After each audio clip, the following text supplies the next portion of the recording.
1900 se hablaba ya de la secretina, de la gastrina, y podemos ver en este gráfico las numerosas hormonas que se han Ana, descubierto te, liberadas por man- el tracto. Sí, te perdón. mandamos, te mandamos un link, una seña para que compartas tu pantalla, así vemos también tu pantalla, porque estamos viendo solamente, Ah, ¿no la están viendo? no estamos viendo la charla, tenés que permitir compartir aceptar, No les... permitir. Así es la Bueno, tecnología. les decía. Así es. Este gráfico tan interesante, sí, que hablaba de que desde el año 1900 se empiezan a describir las primeras hormonas liberadas por el tracto gastrointestinal. Se habla de la gastrina, de la secretina. Perdón, acá sale una pregunta donde dice que el organizador ha dejado de compartir su cámara web, ningún asistente puede verla. No, no hay ningún ¿Aceptar? problema.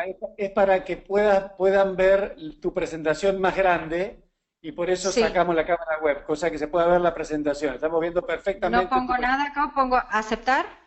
No, déjalo, sí, aceptar nada más. Listo, perfecto, seguimos. Y entonces decíamos, desde el 1900 y todas las numerosas hormonas que se han descubierto, ¿sí? A lo largo de los años, creo que lo que marca básicamente, digamos, un cambio importantísimo, sobre todo para comprender la fisiopatología de la diabetes tipo 2, es cuando ya por el año 1980 se empiezan a hablar de las hormonas incretinas, se empieza a hablar de GLP-1 y de GIP como, digamos, representantes más importantes de este grupo de hormonas, y va a cambiar justamente la era del abordaje farmacológico de la diabetes tipo 2. Y como pueden ver acá, digamos, vemos el tracto gastrointestinal y hormonas que actúan a nivel del páncreas, a nivel del sistema nervioso central, a nivel hepático, a nivel del adipocito y a nivel del músculo, ¿sí? Es decir, que es un sistema integrado, podemos decir que el tracto gastrointestinal es un órgano endocrino, realmente es un órgano endocrino. Empezamos a hablar de enterohormonas, neuropéptidos, polipéptidos, ¿sí? Y vamos a ir describiendo brevemente cuáles son las hormonas más importantes que tienen participación en la regulación del apetito y de la saciedad, digamos como situación que en su desbalance puede llevar a complicaciones como la obesidad y por ende a la comorbilidad asociada de diabetes tipo 2. Hablemos de grelina. La grelina es un neuropéptido de 28 aminoácidos que está producida en el fondo del estómago, que es la enterohormona que se asocia al incremento del apetito y a la ingesta del alimento. Tiene una secreción pulsátil, los niveles de grelina aumentan antes de las comidas y disminuyen después de las comidas. Es un antagonista de la leptina, está involucrada en las señales de saciedad, en las señales de adiposidad que intervienen en la regulación del peso corporal, y lo que hace es inducir a un aumento en la ingesta de alimento y en los depósitos de grasa. Fíjense las funciones fisiológicas de esta hormona que está liberada por el fondo y el techo gástrico, como decíamos. Es una hormona, es una enterohormona que aumenta fundamentalmente, actúa a nivel del sistema nervioso central, produciendo aumento del apetito, tiene relación con la preferencia alimentaria, tiene relación con el humor, como todo lo relacionado con el apetito, pero no solamente a nivel del sistema nervioso central actúa, como podemos ver, sino también a nivel del corazón, modulando el volumen minuto, a nivel de la secreción pancreática de insulina, interviene en su secreción, y también a nivel del tracto gastrointestinal, modulando la secreción y la motilidad del tracto gastrointestinal. Como decíamos, es la hormona que da inicio a la alimentación. Es una hormona pulsátil que se va a liberar cada vez que llega el momento de realizar una ingesta. Esta hormona, grelina, juega un papel muy importante, como lo vamos a ver más adelante, en los cambios que se producen posterior a la cirugía gastrointestinal. Estamos hablando de un estómago, de un tracto gastrointestinal normal, anatómicamente conservado. Esto que vemos ahora lo tenemos que recordar, porque cuando abordemos desde, digamos, los cambios que realiza el cirujano a través de las exéresis justamente del fondo y del techo gástrico, tienen que ver con el cambio en el flujo y secreción de esta hormona. Esta hormona en particular, la grelina, se considera que es responsable de la recuperación o de la ganancia de peso después de las dietas hipocalóricas, ¿sí? Fundamentalmente la grelina aumenta o queda en valores elevados cuando hacemos una dieta hipocalórica y se relaciona, como decíamos, con la ganancia de alimentos. Otro grupo de hormonas muy importantes a nivel del tracto gastrointestinal son las sincretinas. Como yo les mencioné anteriormente, fíjense en este trabajo ya del año 1986, 30 años atrás, ya se empieza a hablar del efecto incretina. Y detengámonos en esto porque es importante entender, digamos, qué es el efecto incretina y qué es lo que pasa en los sujetos normales y qué es lo que pasa en los sujetos diabéticos. En los pacientes, en los sujetos normales, ¿sí? Fíjense que ante una ingestión vemos en verde la administración de glucosa oral y en naranja la administración de glucosa endovenosa. Cuando vemos la barra de la izquierda, vemos que la glucemia, la glucosa plasmática venosa, aumenta, ¿sí? En forma similar después de la ingestión, después de una carga de glucosa oral o después de la administración de glucosa endovenosa. Pero vamos al gráfico de la derecha y vemos qué es lo que pasa con el péptido C. El péptido C se libera en cantidades isomolares con la insulina, ¿sí? Y fíjense que acá sí hay una marcada diferencia cuando la glucosa se administra por vía oral que cuando se administra por vía endovenosa. En verde podemos ver que hay un pico postprandial de péptido C que se produce después de los 60 minutos, ¿sí? Que no se ve, pues fíjense ustedes, llega hasta casi por encima de 1.5 de nanomoles por litros, versus la administración en naranja, los circulitos naranjas que ven abajo, cuando se administra por la glucosa endovenosa. Es decir, que hay algo, esto demostraba ya desde hace 30 años atrás que había algo en el intestino que mediaba esta respuesta exagerada o en pico del péptido C posterior al contacto del nutriente con la mucosa intestinal.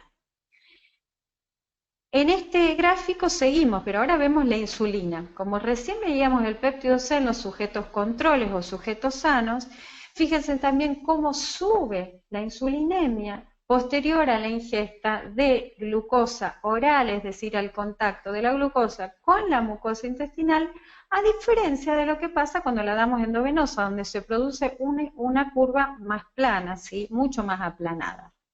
Y esto, fíjense, vamos ahora al gráfico del lado derecho, qué es lo que pasa en los pacientes con diabetes tipo 2.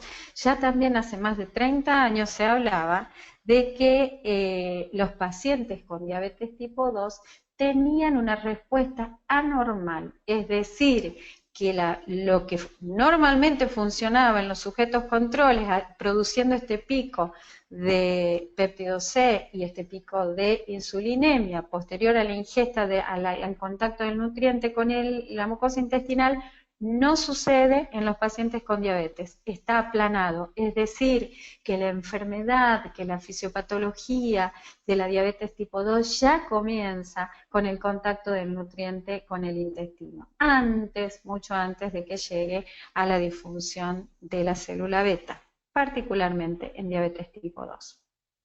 GLP-1, neurohormonas, enteropéptidos, ¿por qué? Porque actúan, fíjense, produciendo GLP, habíamos dicho anteriormente que era una de las incretinas, es la incretina más importante del tracto gastrointestinal y la más conocida hasta el momento. GLP-1 disminuye el apetito, produce neuroprotección a nivel del sistema nervioso central. También tiene una función a nivel del corazón, produciendo cardioprotección, mejorando la función cardíaca. Retrasa el vaciamiento gástrico, con lo cual podemos inferir que produce sensación de saciedad. Actúa también sobre el páncreas, pero no solamente sobre las células betas estimulando la secreción de insulina, sino también sobre las células alfa. Como nosotros sabemos, en los pacientes diabéticos hay una hiperglucagonemia postprandial, está alterado el desbalance que tiene que haber entre secreción de insulina y secreción de glucagón, y lo que hace el GLP-1 tiende a restaurar ese desbalance entre secreción, glucagón e insulina. A nivel del tejido hepático, disminuye la gluconeogénesis, por lo tanto, al disminuir la gluconeogénesis, disminuye la producción hepática nocturna de glucosa, ¿sí? Y a su vez también a nivel del músculo y del tejido adiposo lo que hace es mejorar la captación del músculo, del tejido periférico de la glucosa y mejorar el almacenamiento de glucosa, con lo cual va a haber una mejoría mediada por este péptido, no solo de los valores de glucemia en ayunas, sino también de los valores de glucemia postprandial. Entonces, podemos resumir en este gráfico que el efecto incretina de GLP es fundamentalmente la saciedad, ¿sí? Es un potente estimulante de la secreción de insulina del páncreas. Por otro lado, disminuye la secreción de glucagón, inhibe la secreción de glucagón. En tercer lugar, disminuye o enlentece el vaciamiento gástrico, lo que da una potente saciedad y, por lo tanto, disminuye la ingesta o el apetito, la ingesta de alimentos. ¿Cuáles son las acciones nuevamente en humanos? Ante la ingesta de alimentos, la llegada estimula las células L intestinales, se estimula la secreción de insulina glucosa dependiente, suprime la secreción de glucagón, hace más lento el llenado gástrico, reduce la ingesta de la comida y disminuye de peso, con lo cual vamos a mejorar la sensibilidad insulínica, y efectos a largo plazo en animales se ha visto que incrementa la masa de células beta y mantiene la eficiencia de las células beta. Y esto es muy importante porque podría ser una de las explicaciones de por qué, como vamos a ver más adelante, cuando el cirujano modifica el tracto gastrointestinal y se produce aumento de GLP, GLP podría producir aumento de la masa célula beta y podría ser la causa de la nencidioblastosis o de justamente la complicación más temida post-bypass, que son las hipoglucemias post-bypass. GIP es el segundo neuropéptido, el segunda incretina en importancia, de menor importancia y de menor soporte, por lo menos de menor estudio, de menor abordaje desde la industria farmacéutica, ¿no? GLP-1 tiene sus representantes claramente establecidos, no así GIP por el momento. También actúa a nivel cerebral, disminuye la secreción ácida del estómago, disminuye también la gluconeogénesis, estimula la biosíntesis de insulina, actúa sobre el hueso, que GLP-1 no está demostrado, y produce lipogénesis, ¿sí? Estas entre las incretinas más importantes, ¿sí? Otro neuropéptido muy importante cuando hablamos de eje de tracto gastrointestinal es el neuropéptido II. ¿Y por qué es tan importante? Porque el neuropéptido II es secretado postprandialmente en la región distal del ilion y es en proporción al contenido calórico de los alimentos, ¿sí? Se une una vez secretado a los receptores, tiene un efecto potentísimo sobre saciedad. El neuropéptido II se lo ha denominado como el freno ileal, causa una marcada disminución del vaciamiento gástrico y el tránsito gastrointestinal. Es decir, como podemos ver desde acá, vamos pensando, venimos desde la secreción de hormonas desde el estómago, intestino ilion, intestino distal y neuropéptido II. Es decir, que las señales de apetito, ¿sí?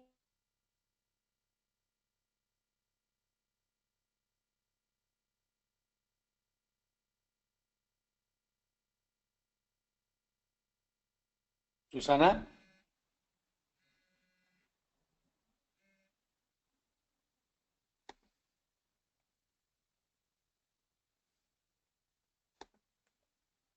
hemos perdido el audio de Susana. A ver si lo podemos recuperar.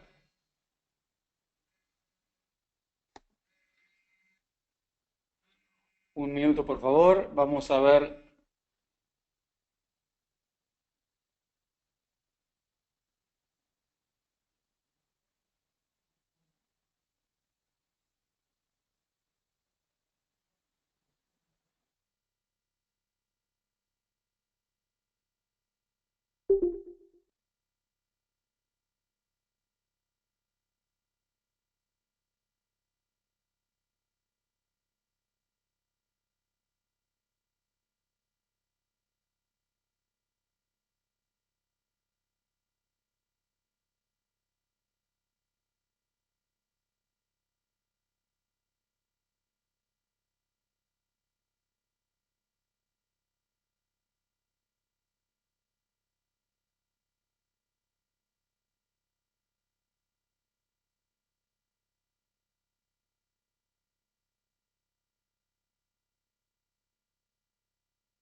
¿Me escuchás, Susana?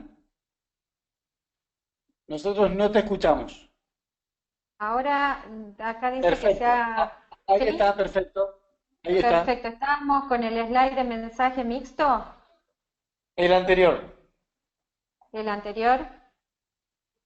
¿Esto? Ahí. ¿Mensaje? Ahí. Bueno, Así. estamos.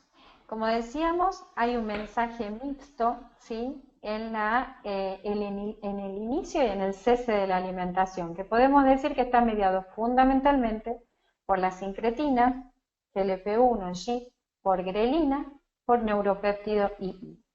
Y fíjense qué interesante este gráfico. Nosotros tenemos un estómago vacío, la grelina que se produce 20 a 30 minutos antes de comer. Habíamos dicho que se produce de manera pulsátil y que marca el inicio de la alimentación. Imaginen esto como si fuese, vamos a simplificarlo de algún modo para poder entenderlo, como si fuese un semáforo. Luz verde para el inicio de la alimentación, marcado por la grelina. Se produce el inicio de la ingesta, se distiende el estómago, el intestino y se transmite vía nerviosa vagal al cerebro. ¿Sí? Los receptores de los nutrientes que se encuentran en el hígado van enviando señales neurales indicando que ya ha comenzado la ingestión de los alimentos. Entonces, ¿qué pasa? Los niveles de glucosa y de insulina derivados de los alimentos dan una luz amarilla, reflejando que ya ha iniciado, que el estatus de la alimentación y que ya hay disponible energía a través de los nutrientes. Entonces, una luz amarilla que va a marcar el cese, que vaya frenando la alimentación hasta que aparece el neuropéptido II, que es un péptido elaborado en el intestino distal y secretado a la corriente sanguínea después de una comida. Es decir, como pueden ver, esto es muy simplificado, obviamente, pero es para que podamos entender, digamos, desde lo normal, desde una anatomía normal, o desde una fisiología normal, qué es lo que va a suceder después con la cirugía bariátrica. Entonces, hay señales gastrointestinales y disponibilidad de alimento, que son señales relacionadas con la alimentación, que dependen del volumen, de la composición y de la concentración de nutrientes ingeridos. Estas señales controlan la frecuencia de alimentos y la porción ingerida, es decir, el inicio de la ingesta de alimentos, el hambre y la saciedad, el término de la ingesta de los alimentos. Y fíjense esto cómo se vuelve más complejo, de algo que hablábamos recién como un semáforo, como si todo fuese verde, amarillo y rojo, y todo fuese así tan sencillo, pero no, fíjense en este gráfico, la complejidad de las señales. Hay señales del tejido adiposo, ¿sí? Que son insulina, adiponectina, leptina, que actúan directamente a nivel del hipotálamo, pero también a través del nervio vago, o sea, van enviando señales por distintos caminos.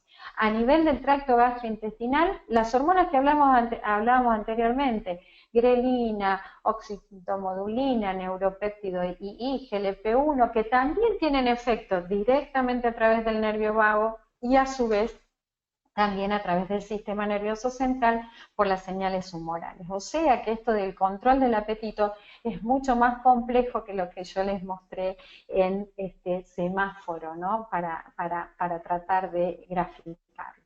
Entonces decimos que en el apetito integramos hipotálamo, señales periféricas, conexión estómago-cerebro, conexión leptina o tejido adiposo-cerebro, mecanismos hedonistas que tienen que ver con los sistemas de recompensa, interacción entre los sistemas hedonistas y los sistemas homeostáticos.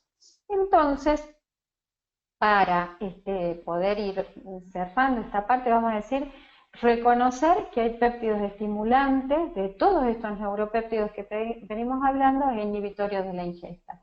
Que quede claro que entre los péptidos orexígenos el más importante es la grelina, ¿sí? Y entre los péptidos anorexígenos los más importantes son sobre todo GLP-1, neuropéptido I, colecitocinina y insulina de acción central. Ahora bien, ¿qué pasa cuando el cirujano pone mano en el tracto gastrointestinal y modifica, digamos, la anatomía normal, ¿sí? ¿Cuál es la resultante en términos de secreción hormonal, ¿sí? Secreción enteroendocrina, de cada uno de estos mecanismos? Y fíjense que, bueno, acá sí se va complejizando mucho más también, porque hay distintas técnicas quirúrgicas. Nosotros sabemos que hay técnicas restrictivas, los cirujanos que están del otro lado, obviamente yo no les voy a hablar de técnicas, pero de acuerdo al tipo de técnica va a ser también, ¿sí?, cómo pensar en una modificación de esta secreción hormonal. Entonces decimos que el apetito es solo una cuestión de restricción alimentaria y de fenómenos malabsortivos, es solo la resultante de la exéresis del fondo y el techo gástrico o de una anastomosis enteroilial, gastroilial. Entonces veamos cuál es lo que conocemos del impacto de la gastrectomía vertical en las enterohormonas. El grafiquito de Smith, como vemos, la gastrectomía tubular, donde se extrae, se produce la exéresis del fondo y el techo gástrico, y como nosotros dijimos acá que estaba liberada grelina. Entonces uno supone que este sector, al quedar, digamos, no va a tener más contacto con el alimento, entonces va a haber una franca caída de la grelina después de la realización de una SLIT, de una gastrectomía en manga, ¿sí?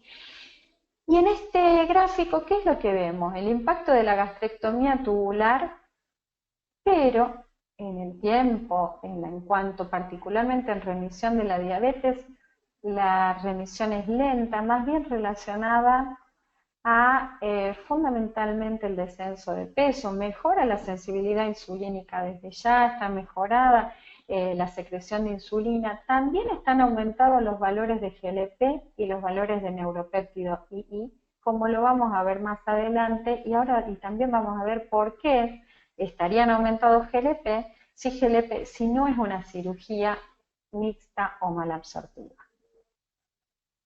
¿Cuál es el impacto del bypass gástrico en IDE-RUX? Fíjense, el bypass gástrico en IDE-RUX, esta técnica mixta, ¿sí?, donde sabemos que la comida pasa directamente a través del intestino delgado y es en el extremo, en el asa común, donde se mezclan las sales biliares y se produce la digestoabsorción, ¿sí? ¿Y qué es lo que vemos como efecto antidiabético de este procedimiento? Fíjense, está muy aumentado GLP y neuropéptido II, en valores 5 veces más que en una manga gástrica. Y no solamente está aumentado el valor de GLP, sino tengamos en cuenta una situación anatómica muy importante. El contacto del alimento sin digerir con la porción de células, la porción de intestino liberadora de células de GLP-1, produce cantidades supranormales de GLP-1 que se vuelcan directamente al torrente circulatorio, que van directamente a bañar el sistema portal. Es decir, que si yo quiero realizar un aporte de GLP exógeno con los fármacos que nosotros disponemos, es imposible de lograr porque el efecto que tiene el GLP endocrino directamente volcado sobre el sistema porta es francamente muy superior en el bypass gástrico que en cualquier otro procedimiento o que con cualquier administración de GLP por otra vía. Y acá podemos ver en este gráfico, ¿sí?, del bypass gástrico en Iderrupt, cómo, por un lado, vamos a tener un pouch gástrico pequeño, ¿sí?, un estómago que, si bien es cierto, no se produce la exéresis del mismo, pero sí queda desfuncionalizado porque el alimento no toma contacto, con lo cual la grelina va a estar baja después del bypass gástrico en Iderrupt, ¿sí? Va a haber disminución del apetito porque no está presente en los valores altos de esta hormona, que es la que realiza el inicio, la luz verde para la ingesta del alimento. Va a estar aumentado el GLP-1, por esto que decíamos, de exposición del alimento sin digerir, que es, digamos, un potente productor de GLP, ¿sí?, que se libera y que va a producir, por un lado, mejoría en las células beta, aumento de la secreción de insulina y disminución del glucagón, ¿sí? Está aumentado en cantidades supranormales y también la llegada rápida al intestino delgado distal en respuesta a la comida. Eso induce saciedad, se elevan los niveles, francamente, después de la cirugía del neuropéptido II. Entonces ven cómo este juego hormonal se altera en los pacientes operados, ¿sí? Y cómo explicaría por qué los pacientes descienden de peso y mejoran sus comorbilidades, sobre todo la diabetes tipo 2, cómo los neuropéptidos participan activamente. Pero, ojo, que sabemos también que no son solamente neuropéptidos en la remisión de las comorbilidades posteriores a la cirugía bariátrica, sino que hay numerosas otras situaciones que son conocidas y hay muchas aún que no se conocen. El efecto incretina sumamente aumentado, como decíamos, después del bypass, en este trabajo de la Ferrer, también ya del año 2008, en los pacientes con diabetes 2, pueden ver después de una estimulación antes de la cirugía y antes del bypass gástrico en Iderrupt, antes de una dieta, después del bypass gástrico en Iderrupt. Fíjense ustedes cómo se produce este aumento, esta hiperinsulinemia, que ni siquiera se puede equiparar con una dieta hipocalórica en este mismo grupo de pacientes, ¿sí? Fíjense también cómo el GLP, que está aumentado, se lo ha demostrado aumentado hasta 3 años después de la cirugía del bypass gástrico en Iderrupt, también en el mismo trabajo de la Ferrer. ¿Y qué es lo que pasa después de la cirugía bariátrica con el metabolismo de la glucosa? Repasemos simplemente los beneficios multisistémicos de la cirugía bariátrica, que tienen que ver con aumento del GLP, con estímulos sobre el hígado graso, mejorando la insulinoresistencia, disminuyendo el hígado graso, ¿sí?, mejoría de la hipertensión, mejoría del tejido adiposo, de la inflamación del tejido adiposo, mejoría de la sensibilidad de la insulinosecreción, de la secreción de las células alfa y de las células beta, mejoría del apetito, de la saciedad, de las funciones cognitivas que son referidas por el paciente en los test de calidad de vida, digamos, como mediados particularmente por GLP-1.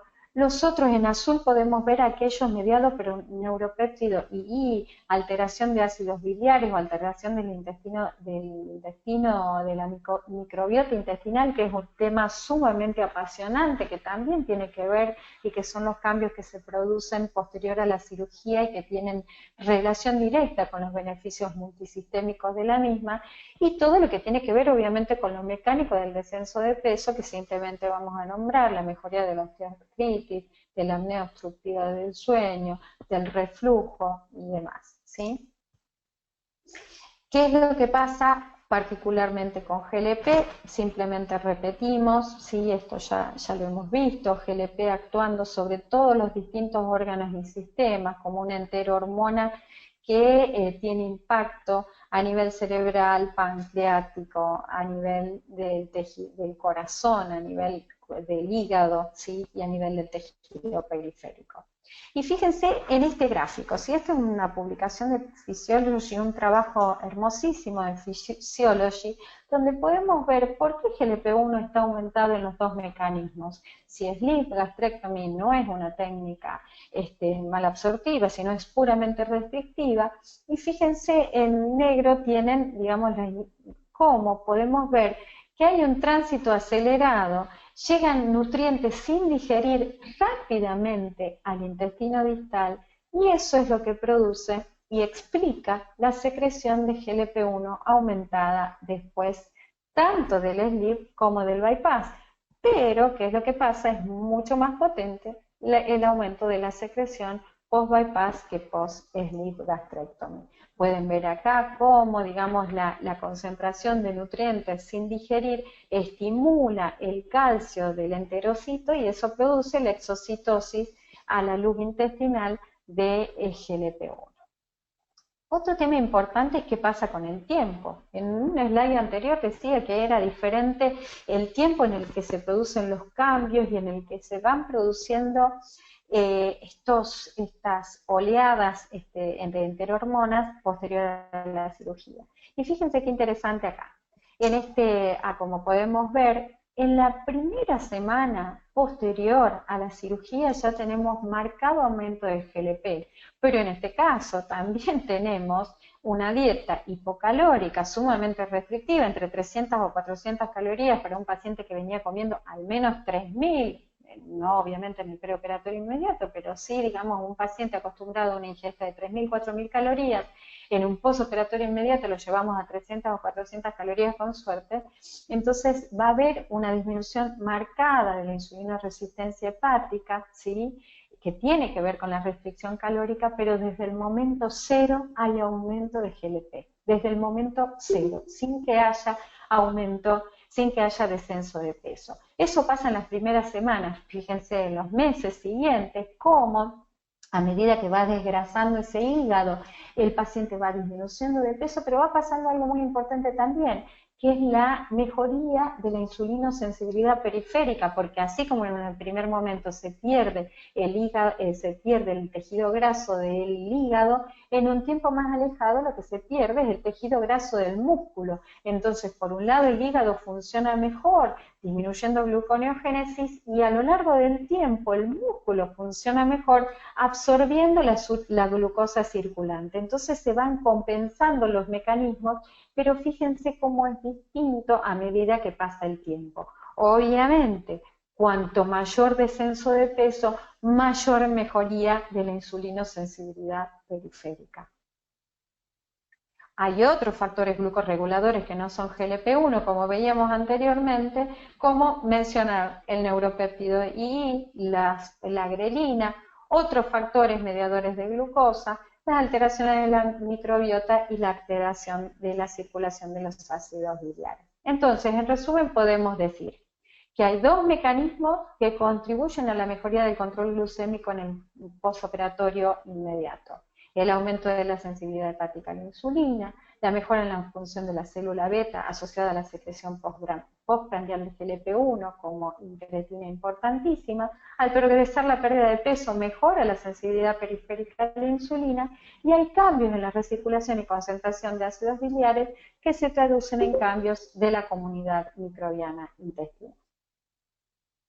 Bueno, muchísimas gracias por su atención, espero haber sido clara en esta breve explicación de cómo vamos desde la normalidad a, digamos, desde qué es lo que sucede en un tracto gastrointestinal normal y qué es lo que pasa cuando se producen las alteraciones postoperatorias. Muchas gracias, Susana. Ha sido un placer escucharte. La referencia de la funcionalidad de las enterohormonas en la cirugía bariátrica, que explica todo lo que hacemos a diario. Y yo tengo algunas preguntas también, especialmente para que los cursantes también vayan pensando un poquito en esto. Y una de las preguntas es, de acuerdo a lo que has explicado, en caso de un paciente con diabetes y menor índice de masa corporal, con el objetivo de mejorar sus glucemias más que descender el peso, ¿qué técnicas preferirías que tu equipo hiciera, tu paciente, para mejorar su situación de diabetes o su hiperglucemia? Sin dudas, el bypass gástrico en IDERRUC es el gold standard para un paciente con diabetes tipo 2 y, digamos, y obesidad asociada en cualquiera de sus grados, ¿sí? Sabemos que el índice de masa no representa el estado metabólico de un paciente y como está claramente demostrado, nosotros necesitamos de todo este juego hormonal que se gatilla después de la cirugía de bypass gástrico, después de estas técnicas malabsortivas, y la bibliografía es clara en cuanto a, la evidencia es clara en cuanto al soporte de que el bypass gástrico es la técnica mejor estudiada y la que mejor impacto tiene como buscando el beneficio de remisión de la diabetes tipo 2 a lo largo del tiempo. Perfecto. Marianela, que también te está escuchando, no sé si Marianela puede, si no, activar su mic y hacer ella también la pregunta, pero Marianela pregunta cuál es el mecanismo cuáles son las diferencias centrales entre bypass y sleep con respecto a las principales hormonas. Sabemos especialmente con respecto al GLP-1, pero ¿cuáles serían las diferencias más marcadas en la producción hormonal o los cambios hormonales entre sleep y bypass? Fundamentalmente, sí, que lo que se han visto con SLIP, sobre todo en los últimos trabajos, un trabajo que hemos compartido con Marianela recientemente, es que la sostenibilidad de la remisión no se consigue con el SLIP. ¿Sí? No hay, el aumento de la grelina sí se produce francamente en una primera etapa posterior a la cirugía. ¿Por qué? Porque se produce la exéresis del fondo y del techo gástrico, que es el sector productor de grelina, ¿sí? Hay aumento de GLP, pero en mucho menos potencia que, como decíamos, en el bypass, ¿sí? Y es mucho menor y no se sostiene fundamentalmente esto de lo que sucede en una primera etapa y la no sostenibilidad en el tiempo. Nosotros sabemos que inclusive se produce la reganancia, los pacientes que tienen SLIP vuelven a ganar peso a lo largo de los años, es decir, que es como si yo razonaría mucho más que el SLIP tiene que ver con las mejorías en el descenso de peso, fundamentalmente las mejorías relacionadas de la comorbilidad al descenso de peso y no que involucran de manera activa, como sí lo hace el bypass, a todo el eje entero hormonal. Hola Susana. Hola Marianela, ¿cómo va? La verdad es que muy buena la explicación y muy buena la charla. La verdad es que la pregunta era con respecto a que me parece sumamente importante dejar en claro que si bien desde el punto de vista de pérdida de peso y sobre todo al principio podemos tener similaridades entre manga gástrica y bypass gástrico, los resultados en el largo plazo no son los mismos, no solamente desde el punto de vista de pacientes obesos, sino fundamentalmente en los pacientes metabólicos y con diabetes tipo 2, que son, como sabemos, la comorbilidad que más se beneficia en los pacientes obesos. Y digo esto como algo muy importante porque con el furor manguístico que hay en el mundo, y bueno, Latinoamérica por supuesto no queda fuera, el hecho de ofrecer una única técnica hace que muchas veces los pacientes, digamos, porque además los equipos muchas veces en la venta ponen esto de que, bueno, es más sencilla, que es menos invasiva, ¿no? Como principales ventajas, pero creo que tenemos que, siendo médicos, tenemos que pensar qué es lo mejor para ese paciente y en ese sentido tener la evidencia disponible como para decir cuáles son las diferencias y por supuesto va a haber pacientes que no se van a poder hacer un bypass por diferentes motivos, quizás técnicos, quizás desde el punto de vista de su estadio, desde el punto de vista clínico o de las comorbilidades asociadas al reflujo, pero sí es importante tener en cuenta esto para saber elegir una mejor técnica disponible. Absolutamente, y siempre esto yo lo aprendí de los cirujanos, que la primera técnica es la más efectiva, o sea, la primera intervención, que la reconversión por fin podemos enseñarle algo a los clínicos. que la reconversión de manga a bypass, como se hablaba en años atrás, que se podía esperar, de ninguna manera, es siempre la primera intervención la que va a ser más efectiva y con la que uno va a poner la mayor expectativa, ¿no? Perfecto. Hay dos preguntas, se las voy a hacer tanto a Marianela como a Susana. Una es, Miguel dice, una duda, dice, si la metformina retrasa la aparición de prediabetes a diabetes, aproximadamente 5 años, ¿cuánto retrasaría la cirugía bariátrica como único tratamiento de prediabetes a diabetes? A ver, qué pregunta. La cirugía bariátrica no ha sido empleada como tratamiento de la prediabetes, en realidad, ¿sí? La cirugía te detengo un minuto.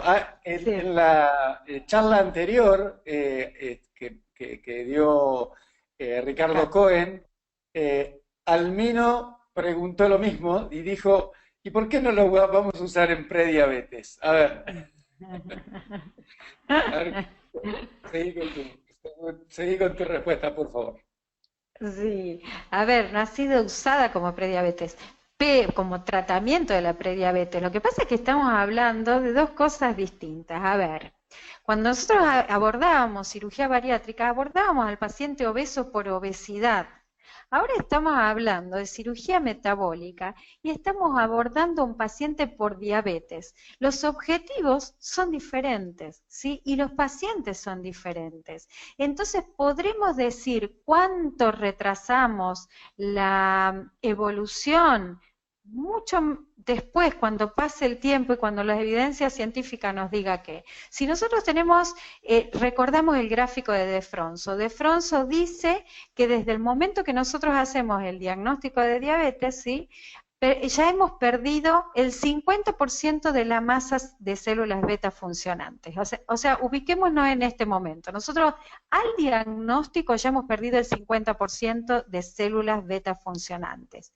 Desde el diagnóstico, aproximadamente entre 10 y 12 años, se estima que se pierde el otro 50% de función beta, ¿sí? En ese hay una curva, una línea descendente que nos va llevando hacia el agotamiento de la célula pancreática.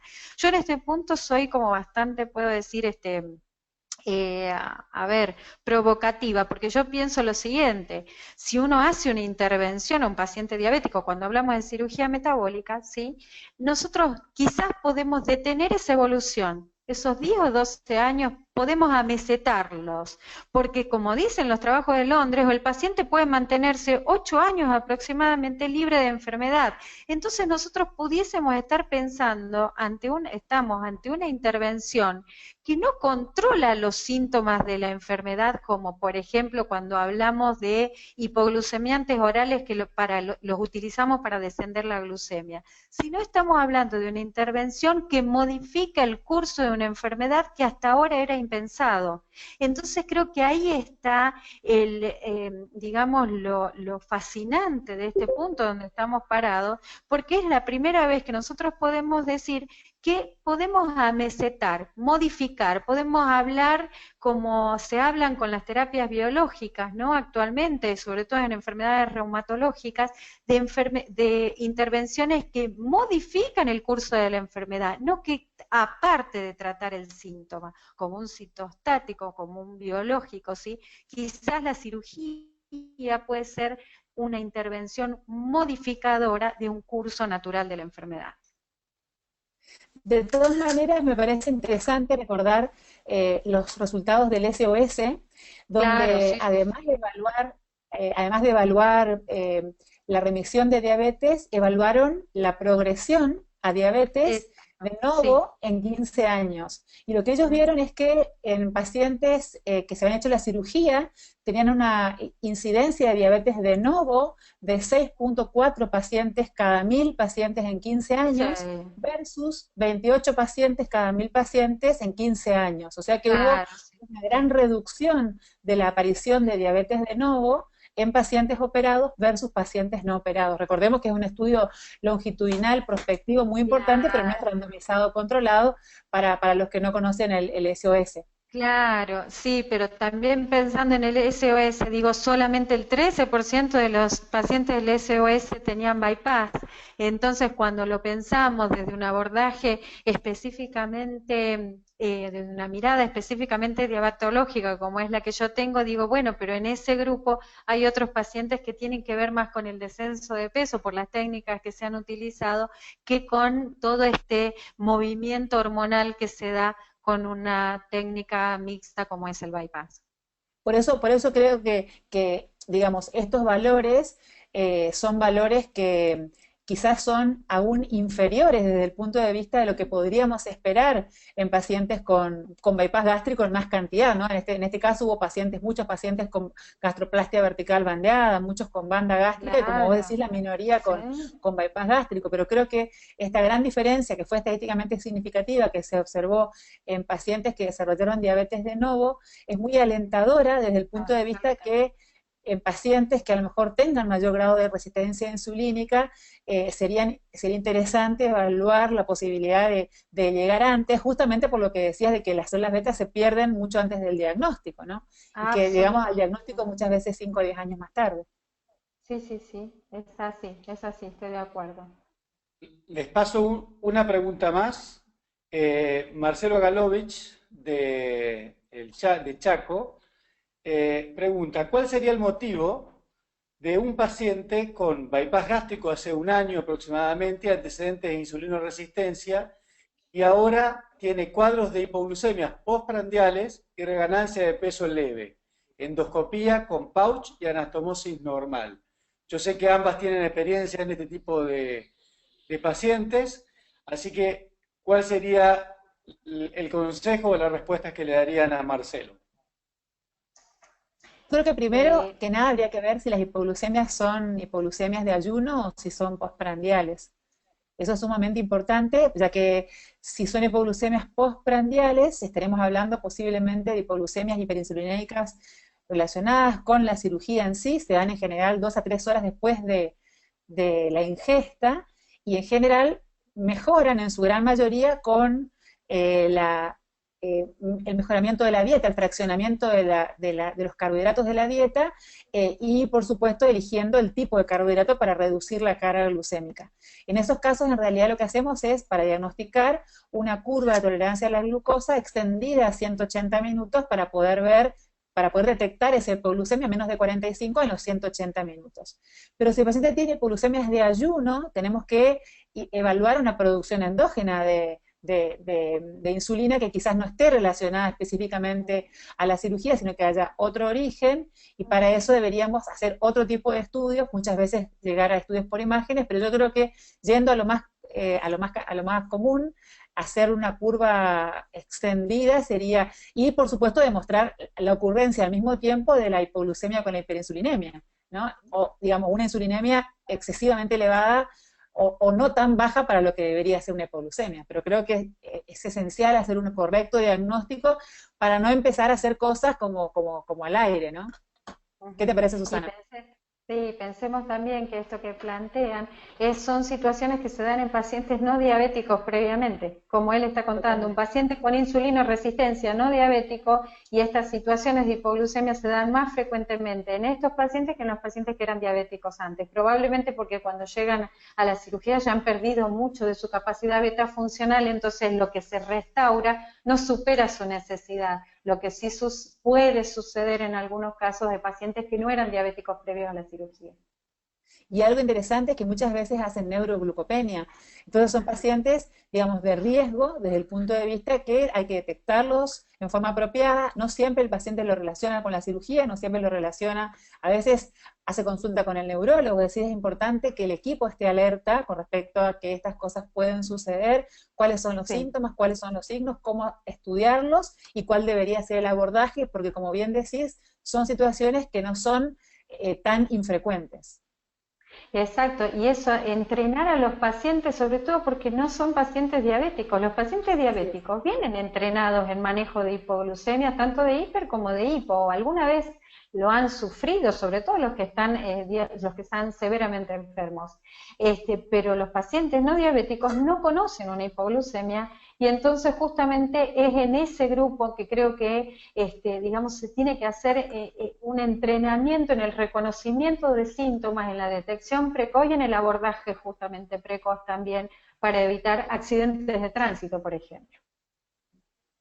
Sí, creo que es muy importante seguir muy bien los algoritmos una vez que hay algunos de estos eventos, pero también no debemos olvidarnos de eventos como los síndromes de dumping. Esto también ocurre a veces en los pacientes con mangas gástricas, no solamente con bypass gástrico.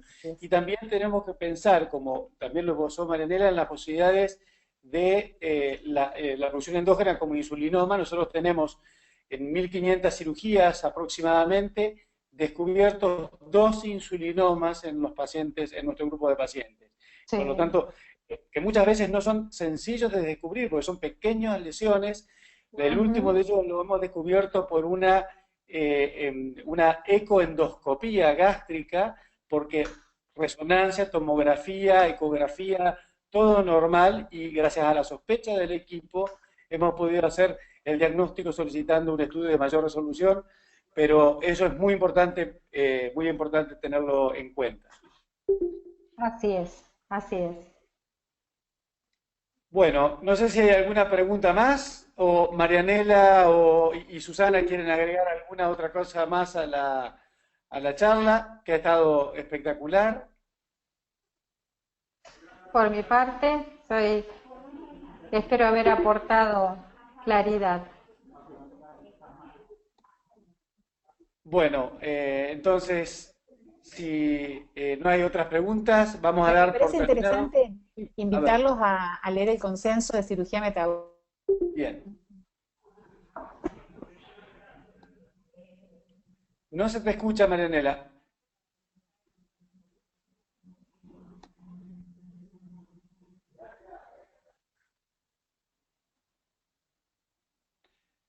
¿Escucharon lo que dijo Marianela? No se escuchó, pero creo que lo que estaba haciendo referencia es a la invitación a leer el Consenso Argentino de Diabetes, en el que hemos trabajado 3 sociedades, ¿sí? La Sociedad Argentina de Diabetes, Sociedad Argentina de Nutrición y Sociedad Argentina de Cirugía de la Obesidad.